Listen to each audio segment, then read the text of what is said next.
Halo teman-teman, sudah mandi apa belum? Mandi dulu gih, biar enggak bau pertalite.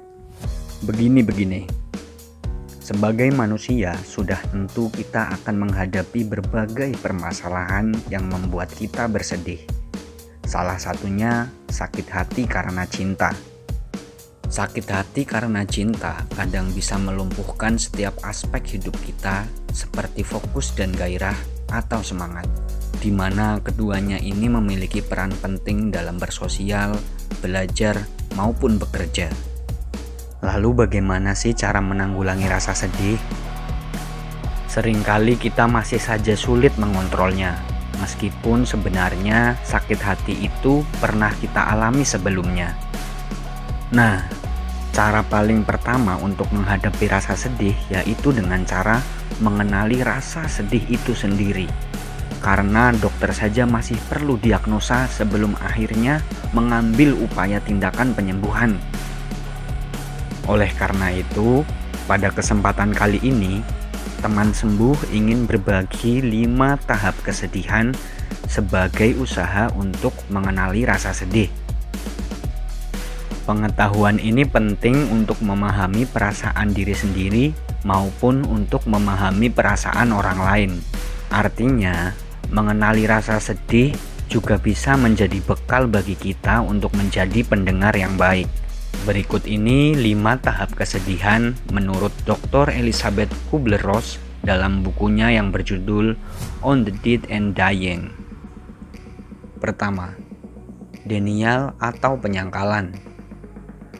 Pada tahap awal kesedihan ini, teman-teman akan berpura-pura bahwa tidak terjadi apa-apa dan mencoba mengabaikan rasa sakit di dalam dada. Biasanya sad boy dan sad girl di sini akan mengalihkan rasa sakit dengan mencari kesenangan lain. Karena hati tidak bisa berbohong, maka bukan kesenangan yang diraih, malah justru perasaan flat atau hampa. Misal, biasanya main game itu sangat mengasihkan. Tapi jika memainkan game dengan tujuan pengalihan, maka keasikan di dalam game pun terasa biasa aja. Dari sini kita bisa mengetahui bahwa kalau suatu saat kita atau teman kita bersedih, pancing dia agar mau bercerita, bukan malah diajak bersenang-senang yang sifatnya hanya sementara. Kedua, anger atau marah. Tahap ini adalah respon terhadap perasaan sakit yang sebelumnya coba diabaikan. Dalam hal ini, perasaan sedih akan dilampiaskan dalam bentuk kemarahan. Biasanya, sad boy dan sad girl di sini akan cenderung melampiaskan kemarahannya terhadap orang lain maupun benda-benda mati di sekitarnya, serta gampang marah oleh hal-hal kecil yang biasanya bisa dimaklumi. Solusi dari teman sembuh yang bisa ditawarkan untuk menyalurkan emosi ini adalah olahraga. Karena pada fase marah, sad boy dan sad girl seakan-akan memiliki tenaga berkali-kali lipat. Jadi alih-alih memendam marah yang nantinya bisa menjadi bom waktu yang akan meledak, tenaga berkali-kali lipat itu lebih baik disalurkan dengan cara jogging, workout, push up, dan sebagainya. Ketiga, bargaining atau menawar. Pada tahap ini, teman-teman mulai membayangkan skenario terbaik apabila dia melakukan hal lain sebelum hal menyakitkan itu terjadi. Gampangnya pada fase ini mirip dengan perasaan menyesal. Misalnya, andai saja waktu itu aku tidak menerima cintamu, mungkin aku saat ini tidak merasakan sakit hati. Atau andai saja waktu itu aku selalu di sampingnya, mungkin aku gak harus overthinking, gak harus posesif yang pada akhirnya bikin dia gak nyaman. Memang, menyesali hal yang sudah terjadi itu seperti tidak ada gunanya. Tapi bagaimanapun ini adalah fase yang harus dilalui sebelum akhirnya dia sadar bahwa masa lalu tidak akan bisa terulang ataupun diubah. Keempat, depresi.